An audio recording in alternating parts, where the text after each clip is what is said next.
wonderful warm welcome to our listeners of Truth Seekers. And today we have once again Juno. That is Alok Kumar. He's an ex-professor in philosophy from Vrindavan University. Now he's available with us for a wonderful discussion this evening about Rajneesh or Osho.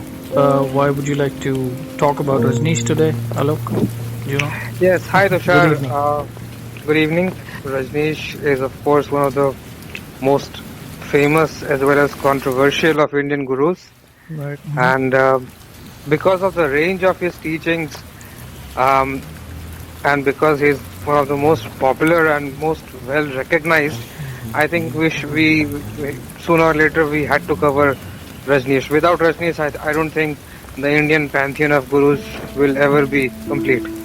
Whenever we talk about him, people say that he's a God man. I was not quite familiar with this term until I stepped into college days. Then I got to know that there are a lot of concepts, or you can say ideas, which leads to birth of more ideas, and then in turn people have different perceptions, and then comes the controversies are attached to the gurus. So do you think God man is the right word to use to refer to him just because we have it on the internet and everywhere, or do you think we can put it in a better way, or do you think this word is once and for all the best way to put forward his name, that he was a God man? Well, I think Rajneesh himself would have not liked this word to be used for him. I'm quite sure of that. Um, in fact, Rajneesh, towards the end of his life, wanted the word Osho to be used for him, and Osho is short for oceanic. So you can understand from that itself. But coming to God man, this is a word which generally the mass, the ordinary people, this is what they label someone who they think is spiritually, enlightened or a spiritual Right. master. So they look up to them, and that's why they give. So Godman is more of a sociological term. It is Right. not a spiritual word at all. In a Right. spiritual world, you can always call him a master, an enlightened soul. These are, I think, much more, and moreover, Godman has attained such negative connotations these days, because Godman is almost synonymous with conman these days. There are many people like that, so I was very Yeah. curious to understand the perception of the exact society and masses when we use this term, and what is the purpose and why do we do it. So good clarification in terms of helping our listeners to understand and sense that Mhm. Godman is something which is a term used in terms of sociological sense, right? Yes, it's a kind of someone who has achieved the status of a godman, just like you would say he is a politician, he is a teacher. Now there's no such. It's almost a term for a profession of spirituality. Because spirituality is not a profession, so they would say, if, for example, you would call someone a professor who teaches, right? Right. So Godman is almost a professional term used for anyone who indulges in spiritual talk or such things, or who Right. projects himself as a spiritual master. Right. So that's it is a term which is used both authentic spiritual masters, as well as people who have been known to be not genuine, or who have been known to be swindlers, even controversial people. So it covers the entire range of. Right. I don't know. We should be spending so much time on this particular word, but as far as Osho is concerned, he was a great spiritual master, and so in that sense, obviously, sociologists would refer to him as a godman.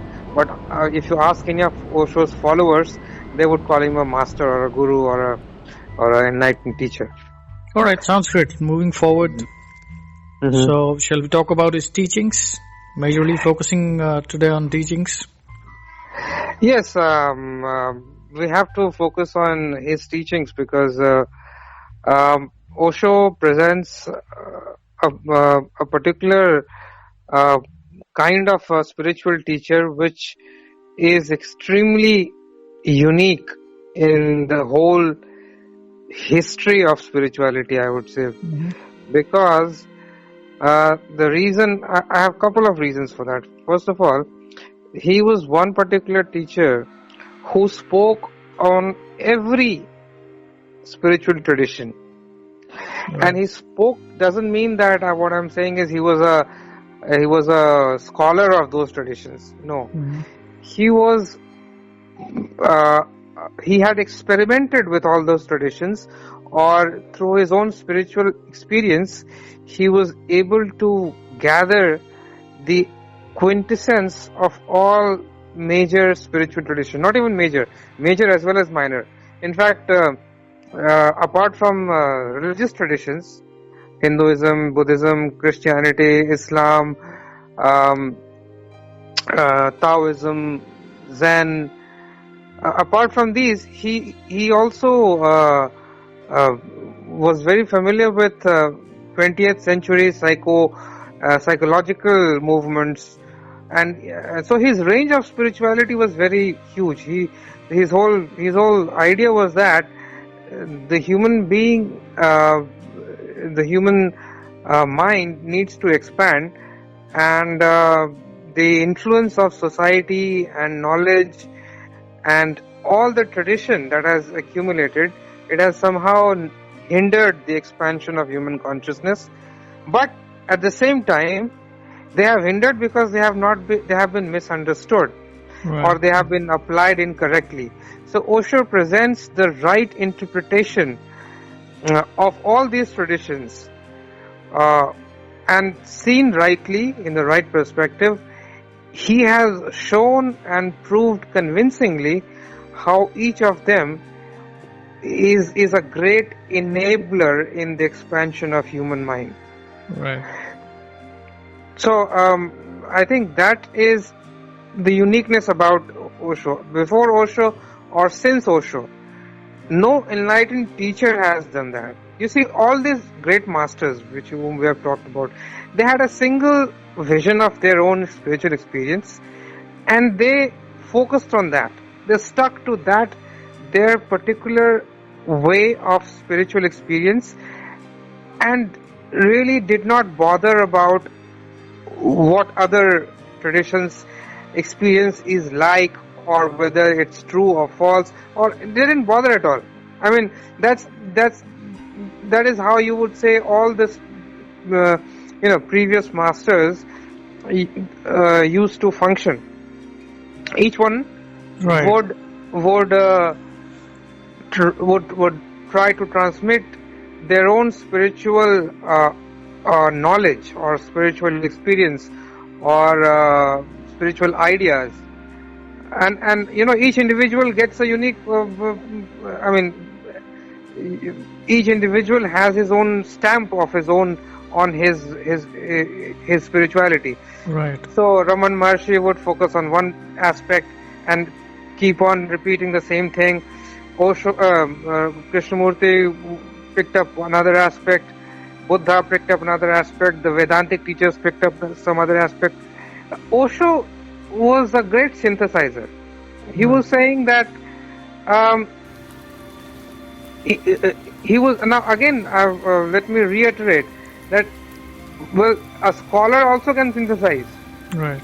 But that is the uniqueness about Osho, that he was much more than a scholar. He was a spiritual master himself, who was able to bring out the absolutely the essence of all these traditions, and how a person, according to his temperament and need, can find fulfillment or can achieve growth in a particular path. Right. I remember in school days, I happened to read one of his books in which he clearly and categorically mentioned how the ego and the mind functions in the context of evolution of human consciousness.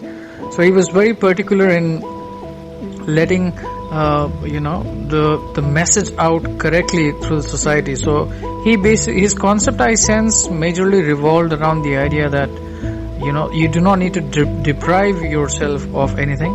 Live in the present and embrace the present moment. And in fact, in his own words, he said that the mind has no inherent capacity for joy. It only thinks about joy. So the result is that people get affected by past memories and stuff. So he was very particular in making sure that we get we derive unconditional love from the moment called now. So he was very particular about having the idea that irrespective of what emotions one person is going through in their lifetime, what is more important is what are they doing to this present moment in their own lives. And that is what is transformation according to him. Yes, that is one very important aspect of, there are some central core ideas of Osho, which if we go through, it will be much easier to understand. You're absolutely right. There are a couple of central ideas around which Osho's entire philosophy and his teachings revolve. And one of those, as you rightly pointed out, is the concept of ego and mind. Now, almost in all his discourses, you will find that Osho is talking about the fact that ego is a great barrier in the expansion of human consciousness. One of the most important things, and one of the things that he keeps on repeating, is the necessity for one to drop this sense of I-ness. And ego is what he calls the false self. Ego is what is the product of mind. Ego is what is the entire life of which has been imposed on us by our upbringing, by parents, by society, by school, by our surroundings. So he says that this prison that we live in is ego, and unless you drop it, you will not come face to face with the reality that ego hides from you all the time. And the reason and the only way to drop out of ego is to drop out of mind. Mind and ego are almost synonymous in Osho's teachings. This is perhaps one of the most central tenets of Osho's philosophy, is the fact that thinking leads to problems. The fact that we live in our head, the fact that we think that this whole conceptualize and try to understand things in an intellectual manner. He says that is where the whole problem starts. He says that since our childhood we have been taught to venerate the head, the knowledge, the mind, and our whole society is based on mind. Now, mind automatically creates its own traps, and you create your false persona. You have your desires. You drop the original face that you have, the original innocence that you have. All that is lost.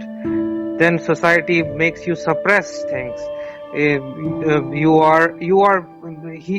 of the other things that he calls is that live in the body. Body is very important. The fact that our society denies our body and everything associated with the body, which includes sex, eating, and all bodily functions, is looked down upon, and the emphasis is placed on mind, on thoughts, on being clever, on being intelligent, on accumulating knowledge, on accumulating facts, information. He says that all that the society does is create a false person, and then we get and very soon we lose ourselves in this falsity, and very soon we are trapped into this vicious cycle of suffering. Now his whole point is simple. He says that you have to use intelligence, but be intelligent about intelligence. Don't become a slave of your intelligence. Don't become a slave of your mind. Use your mind, but live. What is more important is live. Not be a slave of your mind, and not allow your mind to guide and compel you to live as it wishes. Allow nature to function through you. One of the other things he says, which is very interesting, and all this is connected, is that the more you allow the natural you to express yourself, the more you are in harmony, in tune with yourself, with the world, with the universe, with you're free of conflict. That's all. Right. So one of the most important things he says is liberation or enlightenment, call it what you may, is the dropping of the ego, which is the dropping of the mind and the habits of the mind, the patterns in which we've got caught. So in one of the meditational practices that he was putting up into the system of the ashrams that he's had, one of the meditational practices were called active meditation, which was basically a 5-step process. Now that's very interesting. If you would like to hear that, I would just like to tell you the overall crux of that. It's one of the most famous remnants of the dynamic meditation process, in which person is blindfolded. It comprises of 5 stages, 4 of which are accompanied by music. So the first stage is the meditator actually engages in a 10 minutes of rapid breathing through the nose, and then 10 minutes are for catharsis. So let whatever happen. Laugh, shout, scream, jump, whatever you do, let it happen. Next for 10 minutes, one jumps up and down with raised arms, shouting "who" each time when one lands flat on the feet. And at the fourth, in the silent state, the meditator stops moving suddenly and totally and remains completely motionless for 15 minutes. So basically trying to witness the experiences that he is having at that moment. And at the last stage of meditation consists of 15 minutes of dancing and celebration. So it's a 5-stage process, and one person is going through that stage. You can sense how it was a planned thing that he would like people to get more evolved in terms of finding their own vision about their own lives. Because I remember I read in one of the books, I do not unfortunately remember the author, that clearly stated that the moment you learn to control your breathing is the time when you learn to control the way you're thinking, which in turn affects your life in more and more positive ways. Absolutely true. Yes, absolutely. You see, he utilized most of the traditional spiritual methods also, like as you said, breathing techniques. Right. But he had a very scientific approach to it. So what you call the dynamic meditation, which is one of his famous innovations in terms of meditational practices, is exactly a kind of meditation designed to somehow allow a practitioner to overcome the inhibitions that is accumulated in his psyche, in his mind, right. and that is why he insists on giving up all the respectability issues that is associated. So it looks very chaotic, but there's a method in this madness. There's a method. The method is that unless you are willing to let go of these boundaries that you have imposed on yourself, unless you do that, they will some way or the other become a hindrance in your meditative practices. So this dynamic meditation in particular is designed specially to break down those barriers that we have elected, the ego, the respectability, how I look to others, how I'm appearing, all these little psychological things, because Osho was a great psychologist, Right. So one of the other things that distinguishes him from others is that he would talk about very little things, especially in his question answer sessions. When someone used to put up a question, his method was to immediately penetrate into the psychology of the questioner and tell him why you're asking this question. Right. And it used to be a very blunt and brutal hit on the psychology of that person. Even someone who would be talking very who would be praising Osho for all his things, he would immediately Osho was not a master who would say that yes, I agree with you and all that thing. He would go into the roots of from where the question starts, whether you are pretending or what are you hiding from yourself, or whether your lower self is trying to sabotage your higher self. Mhm. The question. So he was always very very interested in revealing the tricks of the ego to stop you growing. And he would say that unless you understand these tricks, and these tricks are because of your unconscious mind, Right. which has thousands of ways of somehow trying to trap you back into the state of bondage.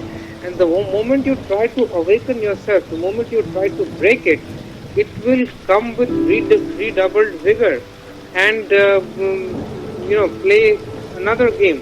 So Osho was a great psychologist.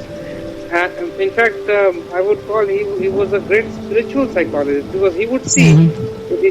his method was not of condemning you. He was not saying Right. that you are doing something wrong. He's saying there's nothing wrong. It's all, what is happening is all natural. In Osho was a naturalistic spiritualist, if anyone was here. He could explain every supernatural phenomenon Mhm. in natural terms, inexplainable terms. Even the most esoteric Vedantic thoughts, he would be able to explain to you in natural terms. It was not like he would invite some supernatural power and force to explain things, whether he was talking about Kundalini or the chakras. Right. Mhm. All those things he talked about, but he would translate all those things into understandable daily life manifestations of such concepts. Mhm. So that is another great uniqueness of Yes, absolutely. I remember reading his books was very, very inspirational just because of the simplicity in his language skills. It was absolutely. absolutely amazing. And on the other hand, you can see the wide spectrum of spiritual gurus in India. On the other side, you have works of Sri Aurobindo, which we discussed in the past episodes. And today we are talking about Osho, which is on the other side of spectrum. In terms of language and usability of language to convince your audience about what is your, not just your thinking on a mental plane, on the spiritual plane, what do you think as a human being and how do you bring it down to the common masses. So with all due respect to Sri Aurobindo, his work was designed for a particular target audience, I sense. But when you talk about Osho, his language skills and communication was down to earth, and it was very easy for a common man to sense and understand. What do you think about it? Absolutely, you're absolutely true about it. And Osho, in that sense, Osho is a real help to any spiritual aspirant. Right. Anyone can read Osho and immediately get an insight or some clarification or some revelation, which really strikes home very quickly. Absolutely. That's a nice word to use, revelation, because when you talk about spiritual life, we are not sure about how are we moving ahead in our spiritual life. So we turn to books. And when we turn to books, we read books of Osho, and it's very beautifully put. Yes, the brilliance of Osho lies in connecting such different things. Right. He would show you how they are all connected. Absolutely marvelously, he would bring out the logical connection between the most trivial things with the most sublime things. So that was how he would connect, and he would use jokes in the middle of all his discourses. It's full of jokes, and that is another of his specialities. Right. There's no spiritual teacher who has used jokes in such an enlightened fashion as Osho has. Absolutely. And jokes have a quality of bringing the truth home in a kind of a flash. Jokes strike you in a very enlightening manner. So he would use jokes all the time, but to point out a spiritual message. People could very easily relate how one spiritual fact is connected to this joke. So that is how I am saying. He was able to connect trivial things with the most sublime things, the most ordinary with the most abstruse philosophical idea. and that is wherein his greatness lies. If you are trying to get a handle on what were his central ideas, as I mentioned earlier, one was his insistence that mind is the greatest cause of our bondage, and if we remain stuck at the level of mind, then it will be difficult to grow. Right. The other point was the other very important point that he always talked about was that you have to let nature non-doing. He would say, he would call it non-doing. He would say that effort is important, but you would never reach the end through effort. Effort prepares you, Right. but the enlightenment, it happens. So the enlightenment happening would it's not like it you can grab it, you can Right. and he was very particular about this particular fact that there is no difference between spiritual ambition and material ambition. If you remain ambitious in spiritual life, then also you are going to fail. The point is that you are not seeing that that's another trick of your ego. Right. You have renounced, let's say, money and fame, but now you want spiritual greatness. But it's nothing different. Right. He says in the end, the ego has to be completely. You have to become an ordinary person. Right. That's the most extraordinary thing. He says.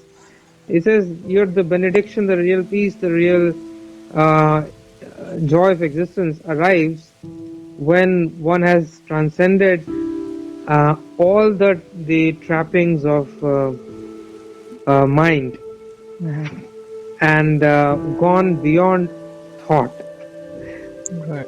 One of the most beautiful works I remember was the 10 Commandments, which he actually framed, and in fact it was one of the correspondent who once asked him for it, and he mentioned that it's quite difficult to put something like that into it, but he actually created it just for fun. That's what he's called it. It's just for fun, but actually this has a lot of deeper meanings. The first pointer of the commandment says, never obey anyone's command unless it is coming from within you also. So I sense in this pointer he's trying to mention that you should be able to catch the vibes energetically and understand if somebody is commanding you, is it actually from the heart itself? Because he was very particular about self-love, and he was also a pioneer in terms of letting the masses know the fact that you don't need to be serious when you talk about being spiritual. You need to celebrate love, humor, meditation, and enlightenment. So these were the pointers that he always mentioned. So I guess this is what he's trying to say when he says, never obey anyone's command unless it is coming from within you also. Yes, exactly. What he means to say is that obey your inner voice. Right. And your inner voice should be able to connect with the other person. I sense that's what he's trying to say. What he's saying is, if your inner voice tells you to follow the person, follow it. Right. Follow him. Right. But if there's no inner voice, he says, what he's trying to say is that this again connects with what I was talking about earlier. Let nature, and by nature I mean human nature as well as the universal nature. Let human nature guide you. Right. And it will guide you to your destiny, which is to become what you are meant to become. Right. And he says that's what is the real aim and purpose of human flowering, which is to flower in your own way. Right. A lily flower doesn't flower like a marigold or a sunflower. Right. Each has its own destiny. Right, so absolutely. You can't become someone else. You can't become a rose if you are a marigold. So he says, when you try to do that, then you become neither, and you lead a very stunted life. Right. Moving on to his second point, he says, there is no God other than life itself. So it's a very beautiful way to put it across, because once we notice the life within us, which is oozing with energy and bubbling with the concept of creativity, we always understand that that itself is the life within us, which itself is the force of God working through us. Exactly, and this is where one of his most important messages, for which is very famous, he has been known to be a kind of a sex guru, people have called him. But that's where the misunderstanding starts, because what he's saying is that there is nothing in life which nature intended which is really bad, which God does not intend. So when you say that God doesn't want you to do this, when God is connected to his anti-life, that's when people go wrong. God is life. Your desires are godly. Your sex is godly. Your hunger is godly. Your sensations are godly. Whatever you have been given is godly. God is life. Right. Third commandment says, truth is within you. Do not search for it elsewhere. So he actually underlined this commandment. So truth is within us. That's what his concept was. Yeah, this is again, this is a reiteration of all what every guru has said, and that is what he's saying. Truth is within you. Do not search for it elsewhere. Exactly. Right. And the fourth one says, love is a prayer. And then we have the fifth one, which says, to become a nothingness is the door to truth. Nothingness itself is the means, the goal, and the attainment itself. Yes, exactly. Now this is a very, this is what I was talking about. Yes, this is one thing that you always, this awareness, the practice of awareness is also something, one of the most important points. In fact, these 10 commandments that we're talking about are exactly the 10 kind of themes that we would always bring out. And so this awareness, this point of awareness is very important, because his definition of right and wrong is awareness, is related to awareness. He says that whatever you can do without awareness is sin. He's saying that the key to achieving the ultimate lies to awareness. And the other part that we talked about, the eternal now, the life is here and now, is also his philosophy of time, which is everything exists right here, but it happens only when you have reached the ultimate level. It's like, let's say you are sitting at the top of a building, then and someone is at the ground of the building. Someone who is at the ground can see only till some distance. Right. But one who is at the top sees so many things happening at the same time. Right? Right. Absolutely. And that is what someone who has achieved at the very ultimate state of existence, he sees everything here and now. Right. And the next one, which is the eighth commandment, he says, do not swim, float. That is resisting nature. Our ego tries to resist it. It gets a kick out of resisting. It gets a kick out of conquering, out of fighting. And he says that's the whole, and that's what society has taught us.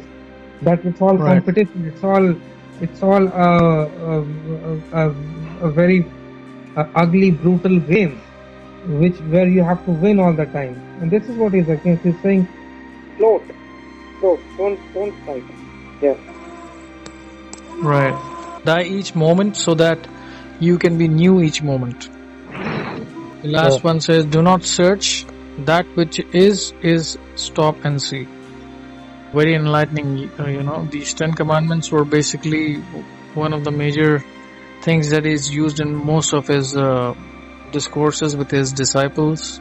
And I remember watching a few videos on YouTube, and it was very inspirational in terms of the clarity, in terms of his thinking abilities, which brings out in a very plain language in the way he expresses it. It actually takes your attention towards that sound, which is absolutely crystal clear thinker, you can say. Absolutely.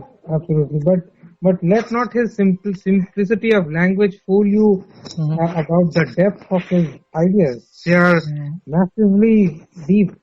They are, because he has tackled the most difficult philosophical topics, and people get fooled by his simplicity by saying that okay, he's simplifying it, he he was such a deep thinker that there's a deceptive simplicity about his ideas. Yeah, that's quite interesting. Why do you say that? Because he is able to connect so many diverse things that people get caught up in his answers. If you think that he is satisfying your answers, whatever your question, because they sound logically very convincing, Right. right? But behind that logic, there is a far greater sort of a transmission that he's trying to give you, which people generally miss. And what are those transmissions? Are exactly what are those 10 commandments? Right. Absolutely. That makes sense. And you will see that people put questions to him and he gives an answer, but all those answers you would find are somehow or the other related to the whole philosophy of this floating with the life and dropping and not repressing things. Somehow they are all connected. Right. This connection, unless we are able to make, it's very important to take Osho whole and not piece by piece. When we're taking piece by piece, we obviously we benefit even then, but we are missing the big picture that he's trying to point out. Right. Wonderful. That's very thoughtful, inspiring. A lot of pointers that we discussed, especially the 10 Commandments, and overall a few more things related to his early life. But I guess the most important part of his spiritual life was his teachings and his commandments. Anything else you would like to add today? I think we've more or less covered most of the teachings, and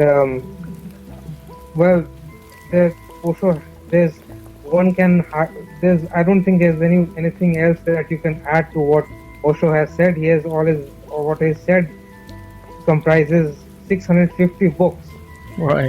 Which are mostly recordings of his talks, right? And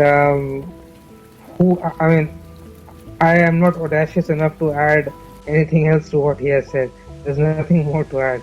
If you want to really, if anyone wants to understand Osho, pick up any of his books. You will be so engrossed, and you will be so, there would be certainly something that will awaken something in you. So all I can say is read him. That's all. Right. Perfect. Thank you so much, Juno, for this wonderful, lovely evening, and talks was absolutely inspiring. Thank you very much, Juno, for your time today. Dear listeners, thank you very much for your time, and we will be joining once again with another guru, another episode. Till then, thank you so much. Thank you, Alok. Thank you.